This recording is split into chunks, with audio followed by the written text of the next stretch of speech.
నమస్కారాలు. ఒక హరిషన్నే మాట్లాడేది ఉన్నది. మనం 10:30 నుంచి కూర్చున్నాం.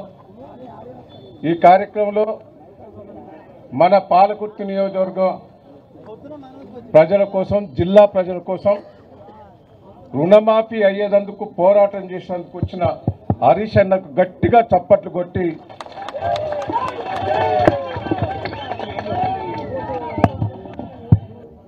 నా పిలుపుపై వచ్చారు. నేను హరీష్ అన్నతో పాటు పెద్దలు కౌన్సిల్ లోపల ప్రతిపక్ష నాయకుడు మన పెద్దలు నియోజకవర్గ ఇన్ఛార్జ్ అయిన మసూద్ చౌదరి గారు కూడా వచ్చారు. వారి గట్టిగా చప్పట్లు కొట్టి అభినందించాలి.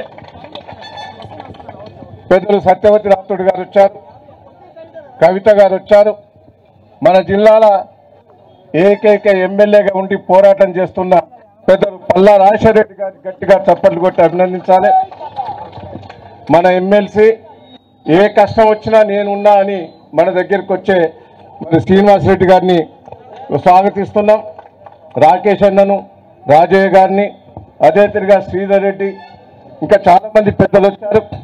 నేను అందరినీ కూడా స్వాగతం చెప్తున్నా. మా కవితమ్మ చెప్పిన, నాగజ్యోతి వచ్చింది, మన గణపూరు పక్క నియోజకవర్గం రాజయ్య గారు వచ్చారు. అదే అందరూ కూడా, ఎందుకంటే వాసుదేవ్ రెడ్డి, ఇంకా చాలా కిషన్ రావు, చాలామంది, నాగుల వెంకన్న, చాలామంది కూడా పెద్ద పెద్ద వాళ్ళందరూ వచ్చారు. దయచేసి ఏమనుకోవద్దు పేర్లు పెట్టి పిలవలేదని. మండల నాయకులు వచ్చారు, జిల్లా నుంచి కూడా, మరి ములుగు నుంచి కూడా నాగజ్యోతి, గోవింద్ నాయక్ వాళ్ళు కూడా వచ్చారు.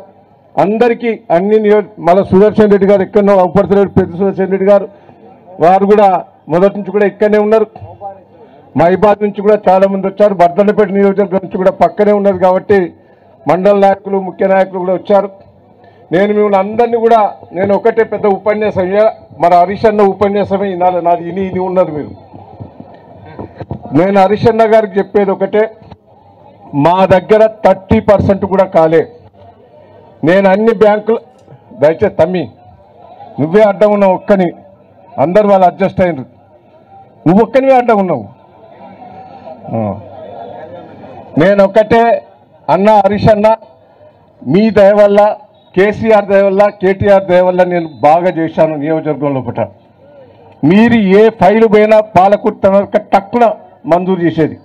ఈడ మీ దయ వల్లనే 100 పడకల హాస్పిటల్ ఇక్కడనే ఈ రోడ్డు మీద మంజూరు చేస్తే, ఇంతవరకు శంకుస్థాపన ఇస్తే ఇంతవరకు అతిగతి లేదు, మీరే మంజూరు ఇచ్చారు.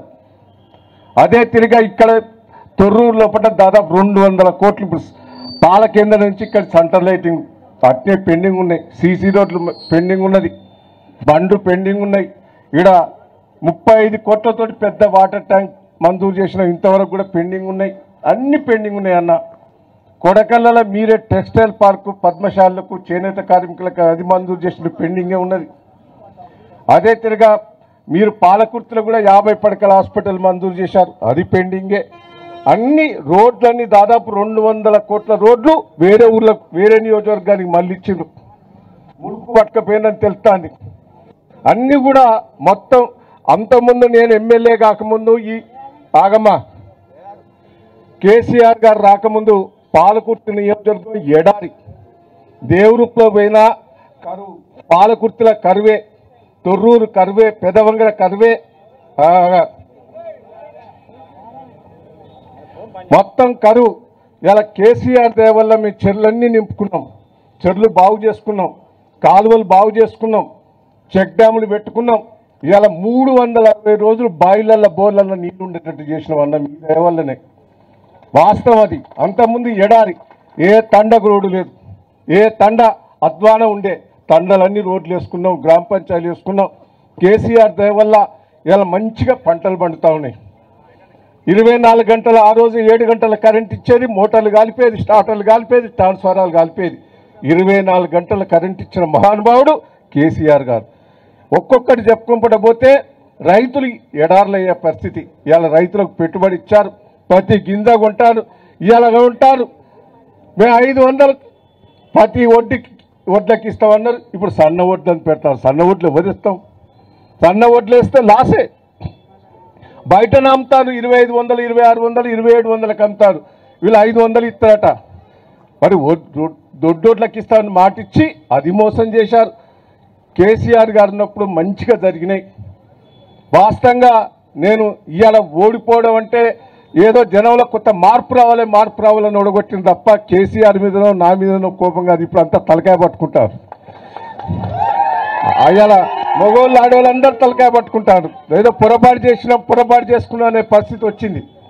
ఇవాళ రుణమాఫీ ఏందండి, ఎంత ఆశ పెట్టాడంటే బోకల్ మాటలు మాట్లాడుతాడు రేవంత్ రెడ్డి. నాకెరికే రేవంత్ రెడ్డి గురించి నాకెరికే నాయంబడి 10 ఏళ్ళు తిరిగిండు. అన్ని అబద్ధాలు ఆడుతాడు, నోరు తెరితే అబద్ధాలు. ఎందుకు అబద్ధాలు ఆడతాను అంటే అబద్ధాలు ఆడింది నడవది అనేది, నీ తిరుగుంటే నడవది అనేది అదే వాస్తవమైంది. అబద్ధాలు చెప్పి బోకర్ మాటలు చేసి బ్లాక్మెయిల్ చేసి ఇలా సీఎం అయిండు. ఆ సీఎం అయిన తర్వాత మంచిగా ఉండాలి కదా, ఓ కుర్చీ మీద కూర్చున్నందుకైనా మంచిగా ఉండాలి కదా. ఇంకా ఎక్కువ అబద్ధాలు ఆడతాడు. హరిశన్నతోడు పెట్టుకుంటావానే బిడ్డ, హరిశన్నతోడు పెట్టుకుంటే నువ్వు ఆగస్టు 15 కన్నావు, ఏమైంది ఓడిపోయినావా? హరిశన్న ఏమన్నాడు, రిజైన్ చేస్తా, నువ్వు 15వ తారీఖు లోపల చెబితే రిజైన్ చేసి సన్యాసం తీసుకుంటా అన్నాడు రైతుల కోసం. చేసిండా? చేయలే. చేసిండని అబద్ధాలు ఆడిండు. నేను ఒక్కటే చెప్తున్నా, నేను ఒకటే మిమ్మల్ని అందరినీ చెప్తున్నా, ఇవాళ హరిశన్న ఛాలెంజ్ చేశాడు. నేను ఒకటే మిమ్మల్ని అందరినీ, ఆ రోజు హరిశన్న అన్నాడు దేవరూపులోకి వచ్చినప్పుడు మా దేవరూపుల మండల నాయకులందరూ చెప్పాడు, ఆ పంట ఎండిపోయింది చూసి బాధపడ్డాడు. ఆ రోజు పరిస్థితి ఘోరంగా ఉండే. ఇవాళ హరిశన్న కూడా మీకోసం పోరాటం చేస్తాడు, దేనికైనా సిద్ధపడతాడు. ఇక్కడ ప్రతి విలేజ్ నుంచి కూడా రిప్రజెంటేషన్లు పట్టుకొని వచ్చారు. ఇల్లు తిరిగి రుణమాఫీ కోసం అందరు రైతుల దగ్గర సంతకాలు తీసుకొచ్చి హరిశన్నకి ఇచ్చారు. ఇయ్యని వాళ్ళు కూడా మండల నాయకులకు ఇవ్వండి. నేను మిమ్మల్ని అందరినీ రిక్వెస్ట్ చేస్తున్నా, మీరు రుణమాఫీ అయ్యే వరకు వదిలిపెట్టేది లేదని కూడా ఈ సందర్భంగా మీకు తెలియజేస్తాం. దేనికైనా పోరాటం చేద్దాం. హరిశన్న వదిలిపెట్టేందుకు సిద్ధంగా లేడు. రేవంత్ రెడ్డి గారు తల వంచినట్టే చేస్తాడు, యాక్షన్ చేస్తాడు. ఆగస్టు 15 అయిపోయింది, ఇక మళ్ళా దసరా అంటాడు, ఇంకేదో అంటాడు. హరిశన్న మళ్ళీ డేట్ పెడతాడు. ఆ డేట్ వరకు చేయకపోతే రేవంత్ రెడ్డి సంగతి ఏందో చెప్తామని కూడా ఈ సందర్భంగా మీకు తెలియజేస్తున్నా. వారి భయానికే ఆయనతో కొద్ది మందికి చేసిండు. హరిశన్న బెదిరించబట్టుకనే ఆయనతో కొద్ది మందికి చేసిండు. ఇంకా కొద్ది మంది ఉన్నారు, కొద్ది మంది కాదు, ఇంకా 70% ఉన్నారు.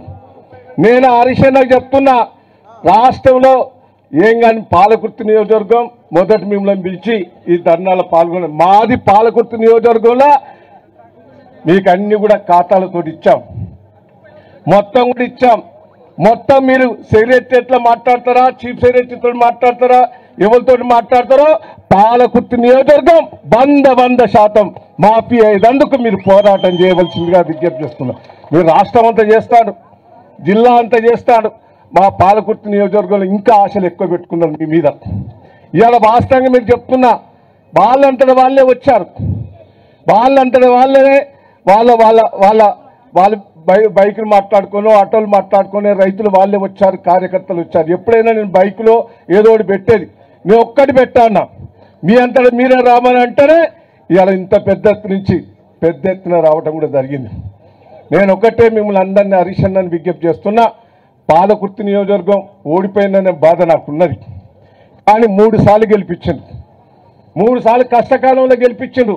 నేను వాళ్ళని మర్చిపోను, వదిలిపెట్టేది లేదు, వాళ్ళెంబడే నేను ఉంటా. వాళ్ళకే కష్టం వచ్చినా నష్టం వచ్చినా ఆదుకునే ఏర్పాటు చేస్తా, మీ తరఫున పోరాటం చేస్తా అని కూడా ఈ సందర్భంగా మీకు తెలియదు. వాస్తవంగా దొంగలు పోయిరు, దాని గురించిగా మనం బాధపడే ఉన్నోళ్ళంతా అసలైన కార్యకర్తలు ఉన్నారు, వాళ్ళని కాపాడుకునే ఏర్పాటు చేస్తా. దయచేసి 1 నిమిషం హరిశన్న మాట్లాడే ముందు కొంతమంది రైతులు మాట్లాడాలి. ఎవరన్నా రుణమాఫీ విషయంలో మాట్లాడతావా?